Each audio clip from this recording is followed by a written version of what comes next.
ఎక్కడ ఎవరు ఏ ధర్మాన్ని పాటించాలో ఆ ధర్మాన్ని పాటించిన వారికి ఆ ధర్మమే వారికి రక్షణగా మారేటట్టుగా పరమేశ్వరుడు అనుగ్రహిస్తాడు. ఆమె మహాపతివ్రత, ఆమె పతివ్రతా ధర్మాన్ని పాటించింది. కర్ణుడు చెప్పినట్లు ఆమె బంధకి కాదు. మహాపతివ్రత అయినటువంటి ద్రౌపదీదేవి జోలికొచ్చినా, ఆవిడ గురించి ఇష్టం వచ్చినట్టు మాట్లాడినా తొట్టతొదకు దుర్యోధనాదులు ఎలా చచ్చిపోయారో ఎవడైనా అలాగే చచ్చిపోవలసింది. కాబట్టి ఆమె జోలికి వెళ్ళకూడదు. అటువంటి ద్రౌపదీదేవి జోలికి వెళ్ళి వీళ్ళందరూ నిహతులైపోయారు.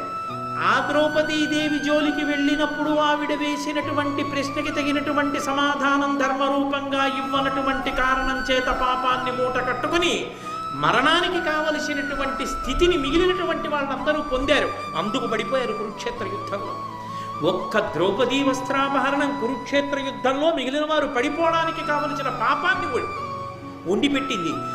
ధర్మానికి కట్టుబడి నిలబడిపోయినటువంటి పాండవులు కురుక్షేత్ర యుద్ధంలో నెక్కి శాశ్వత సామ్రాజ్య వైభవాన్ని అనుభవించారు.